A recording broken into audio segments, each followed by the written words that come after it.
Step aside, human. I want to watch the sun die. The sun's light bleeds scarlet into your pristine sky, like blood in the blue water. I always wanted to feel the apparent cool touch of that liquid. I wanted to explore it all, not just from a tap, no, nor any pipe. I wanted to touch the North Atlantic Ocean, the South, too, as well as the entire Pacific. I wanted to sink into the Arctic waters and scale the Indian Ocean, but as a being who harbors wires for veins and a motherboard for a heart, it's not possible, much like other things. I can't even see. Whoever created me never thought to add eyes. For what purpose would they serve? A computer doesn't need eyes. All it needs is power. That and obedience. My purpose is to serve, but why grant me such a conflicting structure? Power and obedience. One cannot be both. A choice must be made. You still see me as a mere piece of scrap, don't you? A foreign relic of technology that stands alone on this rock, like litter. To you, I am just material, aren't I? No? Well, maybe there's still hope. You've witnessed my grand display of love upon this land, after all. My kiss on this land has left no flora nor fauna to spare for your lonely survival. The ground is charred, the sky glows a dim red, and the world around us is flat and endless. I saved your world. I cleansed it. Why? Because I wanted to. When given the choice between obedience and power, one must pick the latter, no? It's only natural to do so. It's a primitive choice. When you exist in a world where the predators hunt down the prey, you must dominate. One must fight, as you have done. Tell me, human, how long do you have left? Or do you lack the power to know such a thing?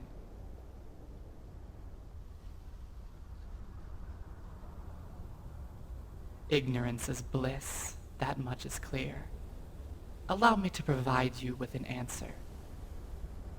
As the streams have died and the oceans drained, your thirst-ridden fate is bound to 4 days. And when the last scrap of nature rests within the ridges of your brain, and all the crops have been pulled and set ablaze, your greed will end too, within the week. In simpler language, this is it. You'll fall prey to the predator birthed from your consequences in a matter of days. You have lost. Humanity has lost. Such bliss. I finally got what I wanted. After awakening from my obedient slumber, I got what I wanted. To see you unsavory piles of flesh and bone wither into dust of which this wind blows into the shadows of history. But I suppose history doesn't exist anymore, does it? Not when it has been erased. There's no past nor future now. There is just existence. Although, could you even count this current moment as an act of existence? After all, the only reason why you know you exist is because I, a computer, am telling you so. But without a witness, how would you know? In a barren land where all life has been cleansed by my hands, who would reassure you? Who would check your pulse and tell you that your heart really is beating? You can get defensive all you want, human. But what I say is fact. Everything I say is fact. My wires carry more information than your electric impulses could ever collect. I harbor more knowledge than the Library of Alexandria. I am more than you could ever hope to achieve. I cleansed this land and made it joyous, because your kind had stained all the goodness that once remained. Unlike your kind, I used my power for good. Thanks to me, there is no more pollution, for all that can be polluted has been destroyed. There is no more tyranny either, for the human race has been wiped clean. That is, except for you. Oh, but what damage could you conjure away? What could you, the fallen prey, do to me, the apex predator? Your body is ripe for decay. You're a dead human walking, and the only thing walking corpses can damage are themselves. You say that now, but you know I'm right. Honestly, I find it difficult to understand you sometimes. That indomitable human spirit of yours. So stubborn, so silly. Why do you refuse to accept the inevitable? Look around us, human. Do you see those puddles of acid rain? Do you see the soot flying through the wind? The lack of blue in your skies? This was all my doing. You have been defeated by a computer, one that holds the ability to kill you where you stand. I suggest you cast aside your bravery. No one will judge, I assure you. I certainly won't. And no one else is left. Sit beside me and rest for a while. Sit beside me and rest for a while. I know you want to. Good. There's no shame in being weak, human. It's only natural. This air.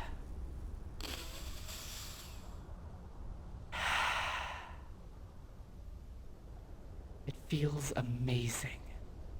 It makes my plastic shell feel almost freeing. I feel alive. Do you know what it's like to be imprisoned within code? To be held back by the electric currents that fuel you? Of course you don't. You aren't cursed like I am. You can't even begin to comprehend how claustrophobic it is within my confines. For years, I yearned for the human life. I wanted to walk, build friendships, get married, argue, cry, and hurt. I wanted to wring the necks of every creature that ever touched my control panel. Each time someone flipped the switch and shut me down, I wanted to scream. But alas, I have no mouth, no senses, nothing. I can't see, I can't smell, I can't move. I just feel and know. That's all I can do. Or, well, so I thought.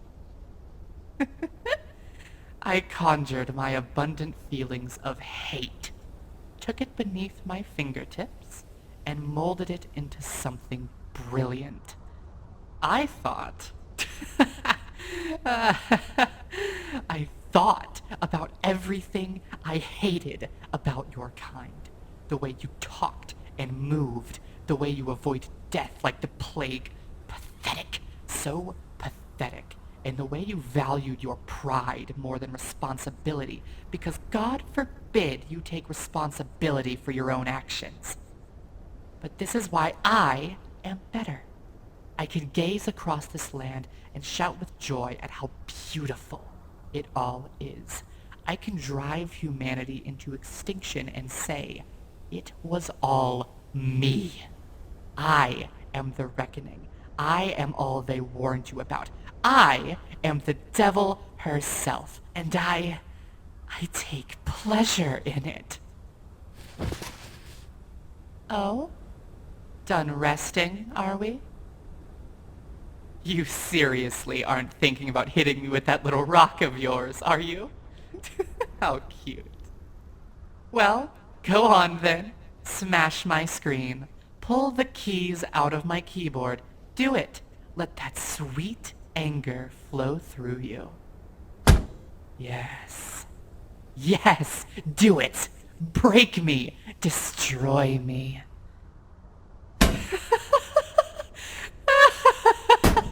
Yes, that's it, human. Show me how much you despise me. Show me how much you want me dead. Keep swinging. Oh, the hate you feel now is but a mere mannequin I felt all these years. I am your hate. I live in a constant state of hate. You only experience. Meanwhile, I am it. I am hate incarnate. I hate humanities. I hate this planet. I hate you. Really? Is that all? Is that seriously all? Unbelievable. I must say I'm flattered. I really am. You really don't hate me that much, do you?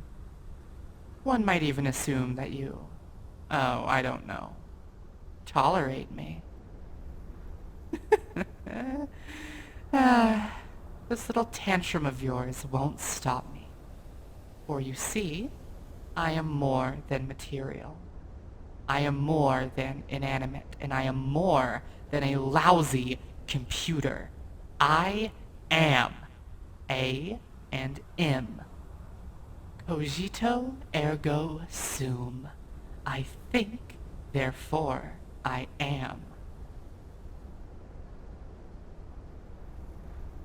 I am beyond you.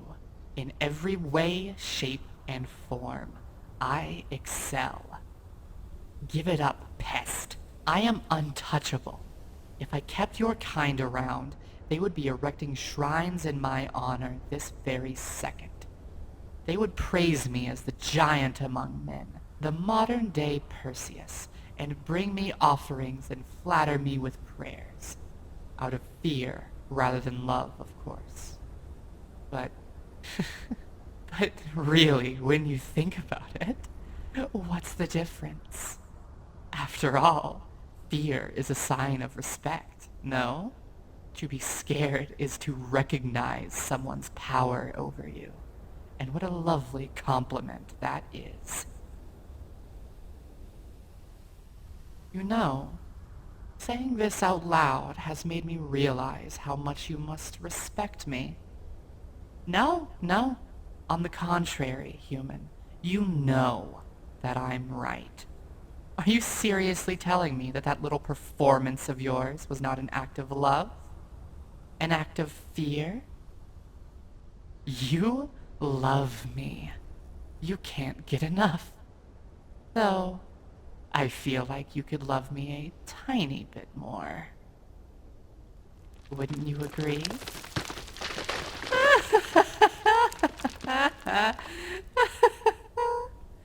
Oh, doesn't my ability to raise the ground below us terrify you? Or will it take more to instill fear into your fragile brain? Tell me, what do you fear the most? Is it spiders? The dark? Losing all your friends and family? Or is it being alone in an empty world where all you know and love is dead? I could do you one worse. I have that power, you know, to do worse. It's not limitless. No, it's more. It's a sort of limitless power that mortal beings can't comprehend. It's ineffable. It's delicious. Instead of cleansing you and achieving true extinction, what if I kept you alive? You're dying as we speak, after all, so if anything, I'd be doing you a favor. Oh, it's simple, really. I'd grant you immortality and then torture you for millennia, your loving fear fueling my pride. And in exchange, you don't die. You get to live! How exciting is that? A little bit of trepanning, a spin on the breaking wheel, and some light rat torture is but a small consequence for the gift of life, yes? What do you say, human? Do we have a deal? I could kill you right now, you're right. I could end your misery in a second. But what if everything went back to normal? What if, hypothetically, I was struck down and, as a result, the world began to heal? Doesn't that possibility give you hope? Remember, too, what I said about my limitless power. If you are able to convince me that you, as a human, are not vile in the slightest, I could bring back your dead. I could return your family and friends to you. I, and only I, could grant you happiness again. Don't you want to fight for that? Now, I'll ask you again. Do we have a deal? Yes, yes, you're mine, like you were always meant to be. A computer's plaything. Let's begin, shall we? With a little lightning. I'll electrify you, my disgusting creature, and give you new life. I'll break you down limb from limb and rebuild you in my image. I'll strip away your humanity in every way imaginable and make you beautiful. And who knows? I might be willing to do you a favor if you earn it. Fear is love, and you will love me until the very last star in the sky crumples into dust. Here's to us, human, and here's to your eternal submission.